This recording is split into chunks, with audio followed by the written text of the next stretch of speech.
जय हिंद दोस्तों, स्वागत है आपका अपने यूट्यूब चैनल एग्जाम अचीवर्स में, जहां पर हम आप लोगों के लिए अग्निवीर टेक्निकल की बैच चला रहे हैं, जिसमें हम आपके लिए time to time test paper topic wise questions maths के क्वेश्चन लेकर आते रहते हैं। तो फ्रेंड्स, आज के वीडियो में हम आप लोगों के लिए लेकर आए हैं टॉपिक वाइज, फिजिक्स के topic wise most important question, और जिसमें हमारा आज का टॉपिक है साउंड यानी कि ध्वनि।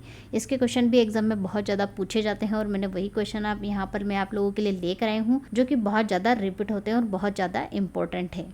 चलिए इस वीडियो को लेकिन उससे पहले अगर आप चैनल पर नए हो तो सब्सक्राइब करना ना भूलें और नोटिफिकेशन बेल को प्रेस कर लीजिए ताकि लेटेस्ट वीडियो की नोटिफिकेशन आपको मिल सके। तो पहला क्वेश्चन है फ्रेंड्स, वायु में ध्वनि का वेग लगभग कितना होता है? The velocity of sound in air is approximately, तो फ्रेंड्स कितनी होती है? 330 मीटर पर सेकेंड। किस माध्यम में ध्वनि सबसे तेज चलती है? In which medium does sound travel fastest? तो फ्रेंड्स, ठोस जो होता है उसमें सबसे ज़्यादा ध्वनि चलती है, उसके बाद द्रव में और सबसे कम गैस में। तो किस में सबसे ज़्यादा ट्रेवल करेगी? सॉलिड यानी कि ठोस में। लगभग 20 डिग्री सेल्सियस के तापक्रम पर किस माध्यम में ध्वनि की गति सबसे अधिकतम होगी? तो फ्रेंड्स, हमें पता है कि जो ध्वनि की गति है वो ठोस में सबसे ज़्यादा होती है। तो इन सबसे ज़्यादा ठोस कौन सा है? लोहा यानी कि आयरन। तो इसमें ध्वनि की गति क्या होगी? सबसे ज़्यादा होगी। 20 हर्ट्ज से 20,000 हर्ट्ज बारंबारता की ध्वनि निम्नलिखित में से क्या है? Which of the following is a sound frequency of 20 hertz to 20,000 hertz? ये जो रेंज है फ्रेंड्स, ये जो लिमिट है, ये किसके लिए, कौन सी ध्वनि के लिए? तो ये अल्ट्रासाउंड है, इंफ्रासोनिक है, हाइपरसोनिक है, या फिर श्रव्य या फिर ऑडिबल ध्वनि है? तो फ्रेंड्स, ये क्या है? एक ऑडिबल ध्वनि, श्रव्य ध्वनि की रेंज है जिसे मनुष्य नॉर्मल सुन सकता है। वायु में ध्वनि की चाल 332 मीटर प्रति सेकंड होती है। यदि दाब बढ़ाकर दोगुना कर दिया जाए तो ध्वनि की चाल होगी। The speed of sound in air 332 metre per second. If the pressure is double the speed of sound will be. तो जो फ्रेंड्स साउंड की स्पीड है, ध्वनि की जो चाल है, उसका दाब बढ़ाने घटाने से कोई इफेक्ट नहीं होता है, इसलिए जो इसकी चाल रहेगी सेम टू सेम रहेगी। इसलिए इसका राइट आंसर क्या होगा? 332 मीटर पर सेकंड। निम्न द्रव्यों में ध्वनि सबसे तेज यात्रा करती है। Sound travels fastest among the following substances. तो कौन से सब्सटेंस में सबसे ज़्यादा यात्रा करती है? तो मैंने कहा है कि जो ठोस है, सॉलिड है, उसमें उसकी जो स्पीड होती है, ध्वनि की जो चाल होती है, बहुत ज़्यादा होती है। तो इसमें कौन सा माध्यम होगा फ्रेंड्स? स्टील। स्टील क्या है? ठोस है इन सभी में, इसलिए इसका राइट आंसर होगा स्टील। निम्न में से कौन सा एक कथन सही नहीं है? Which one of the following statement is not correct? तो इसमें कौन सा करेक्ट नहीं है? तापमान के बढ़ने पर वायु में ध्वनि का वेग बढ़ता है, तो ये बिल्कुल करेक्ट है। वायु में ध्वनि का वेग दाब पर निर्भर नहीं करता है, ये भी बिल्कुल करेक्ट है। आर्द्रता के बढ़ने पर वायु में ध्वनि का वेग कम हो जाता है, या फिर आयाम तथा आवृत्ति के परिवर्तन से वायु में ध्वनि के वेग पर प्रभावित नहीं होता है। तो ये भी बिल्कुल करेक्ट है। तो फ्रेंड्स, इसमें कथन कौन सा गलत है? कि आर्द्रता के बढ़ने से वायु के ध्वनि का वेग कम हो जाता है। The velocity of sound in air decreases with the increase in humidity, ये बिल्कुल करेक्ट है। बढ़ने से ध्वनि का वेग कम नहीं होता है। वायु में ध्वनि का वेग, velocity of sound in air, तापमान के बढ़ने से घटता है, तो ये बिल्कुल रॉन्ग है। तापमान के घटने से बढ़ता है, ये भी बिल्कुल रॉन्ग है। तापमान पर आश्रित नहीं है, ये भी बिल्कुल रॉन्ग है। तो इसका करेक्ट आंसर क्या होगा? तापमान के घटने से घटता है, मतलब तापमान बढ़ेगा तो बढ़ेगा, तापमान कम होगा, टेम्परेचर डिक्रीज होगा तो वो भी डिक्रीज होगा। ध्वनि की वह विशेषता जो एक मादा ध्वनि को नर ध्वनि से भिन्न करती है, क्या कहलाती है? The characteristics of sound which differentiate a female sound from a male sound is known as. तो फ्रेंड्स, वो कौन सी प्रॉपर्टी होती है? तारत्व यानी कि पिच। और ये पिच क्या होती है फ्रेंड्स? ये आवृत्ति पर डिपेंड करती है। आवृत्ति बढ़ती है तो पिच क्या हो जाती है? कम हो जाती है। तो जितनी ज़्यादा आवृत्ति होगी, आवाज़ का पिच उतना कम होगा, आवाज़ उतनी तीखी और पतली होगी। तो हम कह सकते हैं, यहाँ पर क्वेश्चन आ सकता है कि जो वुमेन होता है उसका जो पिच होता है वो कम होता है या ज़्यादा होता है? तो फ्रेंड्स, उसका जो पिच होता है वो क्या होता है? कम होता है। इसलिए उसकी जो ध्वनि है, मतलब जो उसका साउंड है, वुमेन का तीखा और पतला होता है। यदि सितार और बांसुरी पर एक ही स्वर बजाया जाए तो उनसे उत्पन्न ध्वनि का भेद निम्नलिखित में अंतर के कारण किया जा सकता है। If the same note is played on sitar and flute then the sound produced by them can be distinguish due to the difference in the following. तो कौन सी ऐसी कैरेक्टरिस्टिक है जिसे हम उनसे डिफ्रेंशिएट कर सकते हैं? तारत्व, प्रबलता और गुणता नहीं, केवल तारत्व और प्रबलता, ये भी नहीं है। केवल ध्वनि और प्रबलता, या फिर केवल ध्वनि गुणता। तो इसका राइट आंसर क्या होगा? केवल ध्वनि गुणता, मतलब जो साउंड क्वालिटी है उससे हम उसको डिफ्रेंशिएट कर सकते हैं, उसको अलग कर सकते हैं। निम्नलिखित में से कौन सा एक वायु में ध्वनि तरंगों द्वारा उत्पादित नहीं किया जा सकता? Which one of the following is not produced by the sound wave in air? तो कौन सी प्रॉपर्टी नहीं प्रोड्यूस होती है, नहीं ध्वनि तरंगों के द्वारा उत्पन्न नहीं की जाती है? तो विवर्तन होता है, परावर्तन होता है, अपवर्तन होता है, लेकिन जो साउंड वेव्स होती है उनमें क्या नहीं होता है? पोलराइजेशन यानी कि ध्रुवण। इको साउंडिंग प्रयोग होता है तो किसके लिए यूज़ किया जाता है इको साउंडिंग? फ्रेंड्स, ध्वनि में कंपन उत्पन्न करने के लिए, ध्वनि की आवृत्ति को बढ़ाने के लिए, समुद्र की गहराई मापने के लिए, या फिर उपरोक्त में से कोई नहीं। तो फ्रेंड्स, इको का मतलब आपको पता होगा कि साउंड वेव को भेजा जाता है और फिर रिटर्न में उसको सुना जाता है, ये कहा जाता है इको। तो ये किस चीज़ के लिए इसमें से हम उपयोग कर सकते हैं? तो समुद्र की गहराई को मापने के लिए, to measure the depth of the sea, हम इसको यूज़ कर सकते हैं। क्योंकि इसमें क्या होगा, जैसे ही हम साउंड वेव भेजेंगे और हमें साउंड वेव मिलेगी तो हम जो ये रिटर्न वाली साउंड वेव है इसको मेजर कर सकते हैं और उससे पता लगा सकते हैं कि जो समुद्र है कितना गहरा है। एकॉस्टिक विज्ञान है, किसका साइंस है फ्रेंड्स ये? तो ये किससे संबंधित विज्ञान है? ध्वनि से संबंधित, रिलेटेड टू द साउंड। मनुष्य के लिए मानक ध्वनि स्तर, the standard noise level of human is, कितना होता है? स्टैंडर्ड जो माना जाता है मनुष्य को सुनने के लिए फ्रेंड्स, वो होता है कितना? 60 डेसिबल, 60 dB। ध्वनि तीव्रता की डेसिबल में वह अधिकतम सीमा जिसके ऊपर व्यक्ति सुन नहीं पाता, the maximum limit of sound intensity in decibels. Decibels में पूछी है कौन सी होती है जिससे पर्सन कैन नॉट हेयर? तो फ्रेंड्स, वो होती है कितनी? 95 डेसिबल। इससे जो ज़्यादा डेसिबल की ध्वनि होती है उसे सुनने में इंसान को प्रॉब्लम होती है। नज़दीक आती रेलगाड़ी की सीटी की आवाज़ बढ़ती जाती है जबकि दूर जाने वाली रेलगाड़ी के लिए घटती जाती है, तो यह घटना किसका उदाहरण है? तो फ्रेंड्स, ये किसका एग्जाम्पल है? डॉपलर इफेक्ट का। डॉपलर इफेक्ट में क्या होता है कि जैसे वस्तु पास होती है तो उसकी ध्वनि हमें ज़्यादा तेज़ सुनाई देती है, जैसे जैसे वस्तु दूर जाती है तो उसकी जो ध्वनि है कम होती जाती है।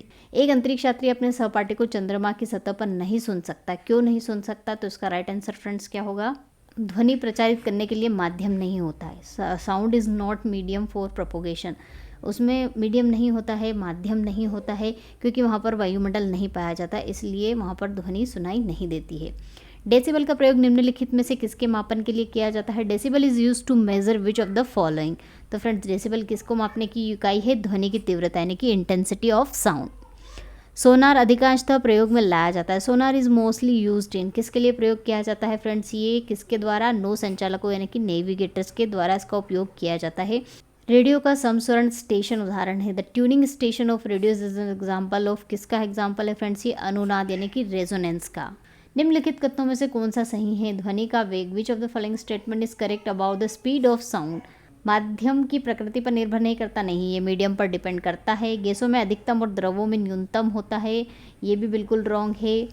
ठोस में अधिकतम और द्रवों में न्यूनतम होता है, फिर ठोस में अधिकतम और गैसों में न्यूनतम होता है। तो इसका राइट आंसर फ्रेंड्स क्या होगा? ठोस में अधिकतम और गैसों में न्यूनतम होता है, द्रवों में न्यूनतम नहीं होता। सबसे कम किस में होता है? गैस में होता है। फ्रेंड्स, ये ठोस में अधिकतम तो होता है, ठोस में अधिकतम, ये दोनों करेक्ट है, लेकिन द्रवों में न्यूनतम, ठोस से द्रव में कम होता है, लेकिन द्रव से सबसे कम कितने होता है? गैस में। तो इसका राइट आंसर क्या होगा? Option D. निम्नलिखित कथनों में से कौन सा एक सही नहीं है? Which one of the following statement is not correct? गैसों में ध्वनि तरंगों की प्रकृति अनुदैर्घ्य होती है। 20 हर्ट्ज से कम आवृत्ति की ध्वनि तरंगे पराश्रवी तरंगे कहलाती है। उच्चतर आयाम वाली ध्वनि तरंगे अपेक्षाकृत कम प्रबल होती है। उच्च श्रव्य आवृत्तियों वाली ध्वनि तरंगे तीक्ष्ण होती है। तो इसका राइट आंसर है फ्रेंड्स, जो 20 हर्ट्ज से कम आवृत्ति की ध्वनि तरंगे हैं उन्हें पराश्रव्य तरंगे कहते हैं। तो ये पराश्रव्य तरंगे नहीं होती है, कि जो पराश्रव्य तरंगे यानी कि अल्ट्रासोनिक वेव्स होती है उनकी जो आवृत्ति होती है वो 20,000 हर्ट्ज से अधिक होती है। तो ये बिल्कुल स्टेटमेंट रॉन्ग है। तो इसका राइट आंसर होगा ऑप्शन बी। पराश्रवी तरंगे वे ध्वनि तरंगे हैं जिनकी आवृत्ति कितनी होती है? अभी मैंने बताया जो अल्ट्रासोनिक वेव्स है उनकी जो फ्रिक्वेंसी होती है फ्रेंड्स वो कितनी होती है? 20 किलो हर्ट्ज से अधिक, यानी कि 20,000 हर्ट्ज बोल दीजिए या फिर 20 किलो हर्ट्ज बोल दीजिए, उससे अधिक होती है, उन्हें पराश्रव्य तरंगे कहा जाता है। शिकार, परभक्षियों या बाधाओं का पता लगाने के लिए चमगादड़ अथवा डॉल्फिन किस परिघटना का प्रयोग करते हैं? विच फिनोमिना डू बैट्स और dolphin use to detect prey, predators और ऑब्स्टेकल्स? तो कौन से फिनोमिना का फ्रेंड्स यूज़ करते हैं वो? प्रतिध्वनि का निर्धारण यानी कि डिटर्मिनेशन ऑफ रेजोनेंस, मतलब वो अपना ध्वनि निकालते हैं और उस ध्वनि का उन्हें रिफ्लेक्शन मिलता है और उस ध्वनि को वो कैच कर लेते हैं, उससे वो पता कर लेते हैं कि उनका जो ऑब्स्टेकल है या फिर उनका बाधा है वो कहाँ पर है। ध्वनि का तारत्व यानी कि पिच किस पर निर्भर करता है? On which does the pitch of the sound depend? तो फ्रेंड्स जो मैंने बताया जो पिच होता है वो किसके ऊपर डिपेंड करता है, आवृत्ति यानी कि फ्रीक्वेंसी पर। निम्नलिखित में से किस एक प्रकार की तरंग का प्रयोग रात्रि दृष्टि उपकरण में किया जाता है? Which one of the following type of wave is used in night vision equipment? कौन सा नाइट विजन इक्विपमेंट में यूज किया जाता है फ्रेंड्स? अवरक्त तरंग यानी कि जो इंफ्रारेड वेव्स है उसका नाइट विजन में यूज किया जाता है। निम्नलिखित में से किस एक ध्वनि में चाल सबसे अधिक होती है? Which one of the following has the highest speed of sound? 0 degree Celsius पर वायु में, 100 डिग्री सेल्सियस पर वायु में, जल में या फिर लकड़ी में? तो हमें पता है फ्रेंड्स जो ठोस होता है उसमें ज़्यादा ध्वनि की चाल होती है, इसलिए इसका राइट आंसर क्या होगा? लकड़ी में यानी कि वुड में। एक जेट वायुयान 2 मेघ के वेग से हवा में उड़ रहा है। जब ध्वनि का वेग 332 मीटर पर सेकंड होता है तो वायुयान की चाल क्या होगी? तो फ्रेंड्स यहाँ पर आपको मेघ दिया हुआ है, तो ये जो मेघ होता है ये क्या होता है? स्पीड ऑफ बॉडी, किसी भी वस्तु की जो चाल है इन एनी मीडियम, किसी भी माध्यम में जो ऑब्जेक्ट है उसकी स्पीड। तो यहाँ पर जो वायुयान है उसकी चाल की बात करी है, तो यहाँ पर वायुयान की चाल आ जाएगी और डिवाइड बाय किसकी चाल होगी? स्पीड ऑफ साउंड यानी कि ध्वनि की चाल। तो यहाँ पर मेघ 2 दे के रखा हुआ है और वायुयान की चाल आपसे पूछी है, यहाँ पर स्पीड ऑफ जेट मान लेते हैं इसको, और स्पीड ऑफ साउंड कितनी देके रखी? 332 मीटर पर सेकंड। तो इसका अगर मल्टीप्लाई करेंगे तो स्पीड ऑफ जेट आ जाएगी जो कि कितनी होगी? 2 दूनी 4, 2 तिया 6, 2 तिया 6, 664 मीटर पर सेकंड। यानी कि जो वायुयान है उसकी चाल कितनी होगी? 664 मीटर पर सेकंड। यदि VA, VW और VS क्रमशः वायु, जल और इस्पात में ध्वनि का वेग होगा तो इनका जो बढ़ता क्रम है, इंक्रीजिंग ऑर्डर है फ्रेंड्स, वो आपको बताना है। तो सबसे ज़्यादा किसका होगा? इस्पात में होगा क्योंकि वो क्या है? ठोस है। उसके बाद किस में होगी? जल में होगी क्योंकि वो द्रव है। और सबसे कम किस में होती है फ्रेंड्स? गैस में यानी कि एयर में। तो इसका राइट आंसर होगा ऑप्शन फर्स्ट। स्पष्ट प्रतिध्वनि सुनने के लिए परावर्तक तल एवं ध्वनि स्रोत के बीच की न्यूनतम दूरी होनी चाहिए। To hear a clear echo सुनने के लिए the minimum distance between the reflecting plane and the sound source should भी कितनी होनी चाहिए फ्रेंड्स? 17 metre, 17 metre. डॉपलर प्रभाव संबंधित है। Doppler effect is related to what? तो फ्रेंड्स किससे संबंधित है? ये ध्वनि से, और ये प्रकाश से भी संबंधित है। अगर आपको ऑप्शन में दिया हो ध्वनि और प्रकाश तो वो ऑप्शन भी बिल्कुल करेक्ट होगा। पास आती हुई रेलगाड़ी की सीटी की आवृत्ति या तीक्ष्णता बढ़ती जाती है, ऐसा किस घटना के कारण होता है? द फ्रीक्वेंसी और sharpness of the whistle of an approaching train increasing due to which of the phenomena? तो फ्रेंड्स ये फिनोमेना क्या होता है कि पास आती हुई जो वस्तु पास में है उसकी ध्वनि ज़्यादा सुनाई देती है, जैसे जैसे वस्तु दूर जाती है तो उससे जो साउंड होता है क्रिएट होता है वो हमें कम सुनाई देता है। तो किसके कारण होता है? डॉपलर इफेक्ट यानी कि डॉपलर प्रभाव के कारण। आर्द्र वायु में ध्वनि का वेग शुष्क वायु की तुलना में अधिक होता है क्योंकि आर्द्र वायु में क्या होता है? The speed of sound in wet air is more than that of dry air because of in moist air. Moist air में फ्रेंड्स क्या होता है? शुष्क वायु की तुलना में घनत्व कम होता है। The density is less than of the dry air. ध्वनि तरंगी किसके कारण प्रतिध्वनि उत्पन्न करते हैं? The sound wave produce resonance due to. तो किसके कारण जिसमें रेजोनेंस क्रिएट होता है फ्रेंड्स? परावर्तन यानी कि रिफ्लेक्शन के कारण। प्रतिध्वनि तरंगों के किसके कारण उत्पन्न होती है? Resonance is produce due to the wave. किसके कारण होती है? मैंने बताया रिफ्लेक्शन यानी कि परावर्तन के कारण। ध्वनि तरंगे नहीं चल सकती है। The sound wave can not travel by. ठोस मीडियम में तो सबसे ज़्यादा होती है, द्रव्य में भी चलती है, गैस में भी चलती है, लेकिन निर्वात यानी कि वैक्यूम जिसमें मीडियम नहीं होता है, तो ध्वनि तरंगों को चलने के लिए मीडियम की ज़रूरत होती है, इसलिए इसका राइट आंसर होगा निर्वात में नहीं चल सकती। वह उपकरण जो ध्वनि तरंगों की पहचान तथा रिजोल्यूशन के लिए प्रयुक्त होता है उसे क्या कह देते हैं? The instrument which is use for the detection and feasibility of sound wave is known as, उसे क्या कहा जाता है फ्रेंड्स? सोनार। पराध्वनि विमान नामक एक प्रघाती तरंग पैदा करते हैं। Supersonic planes produce shock wave called, क्या कहा जाता है उसे? पराश्रव तरंग यानी कि अल्ट्रासोनिक वेव्स ये प्रोड्यूस करते हैं, जिसकी फ्रीक्वेंसी मैंने बताई थी 20 किलोहर्ट्ज से भी ज़्यादा होती है। निमग्न वस्तुओं का पता लगाने के लिए प्रयुक्त किए जाने वाले उपकरण को क्या कहा जाता है? The instrument use to locate submerged object is called. तो पानी के अंदर डूबे हुए ऑब्जेक्ट का पता लगाने के लिए किस उपकरण का उपयोग किया जाता है फ्रेंड्स? सोनार का। मेघ गर्जना सुनने पर व्यक्ति अपना मुंह खोलता है, जिससे क्या होता है? On hearing the thunder roar a person opens his mouth so that. क्यों ओपन करता है, क्यों खोलता है उसका मुंह? क्योंकि फ्रेंड्स उसमें क्या होता है? दोनों कानों के कर्णपटल पर वायु के दाब को बराबर करने के लिए, to equalise the air pressure on the air drum of the both ears. इसलिए वो क्या कर लेता है? अपना मुंह खोल लेता है ताकि जो बैलेंस है वो बना रहे ध्वनि का। वायु के तापमान में परिवर्तन से ध्वनि का निम्नलिखित में से कौन सा गुण प्रभावित होता है? Which one of the following properties of sound is affected by change in air at temperature. तो टेम्परेचर के परिवर्तन से क्या परिवर्तन आता है ध्वनि में फ्रेंड्स? उसकी तरंग दैर्घ्य में परिवर्तन आता है, उसके विस्तार यानी कि एक्सटेंशन में, आवृत्ति में या फिर तीव्रता में। तो फ्रेंड्स किस में परिवर्तन आता है? उसकी आवृत्ति यानी कि फ्रिक्वेंसी में। किसी संगीत यंत्र की ध्वनि तीव्रता मापी जाती है। The sound intensity of a musical instrument is measured by which? किसके द्वारा मेजर की जाती है फ्रेंड्स? ये मतलब उसकी यूनिट पूछी गई है यहाँ पे, ध्वनि की तीव्रता की यूनिट पूछी गई, जो कि कितनी होती है? डेसिबल में मापी जाती है। लगभग 20 सेंटीग्रेड के तापमान पर किस माध्यम में ध्वनि की गति अधिकतम होगी? In which medium the speed of sound will be the maximum at the temperature about 20 degree Celsius? तो हमें पता है ठोस में ही सबसे ज़्यादा ध्वनि की जो स्पीड है वो होती है, तो इसका राइट आंसर क्या होगा? लोहा। एक जैव पद्धति जिसमें पराश्रव्य ध्वनि का उपयोग किया जाता है। Biological method in which ultrasonic sound is used, तो उसमें किस में यूज़ किया जाता है फ्रेंड्स? सोनोग्राफी में। कौन सी तरंगे शून्य में संचरण नहीं कर सकती? Which waves can not propagate in a vacuum? तो फ्रेंड्स हमें पता है ध्वनि जो होती है वो वैक्यूम में प्रोपोगेट नहीं करती, उसे माध्यम की ज़रूरत होती है।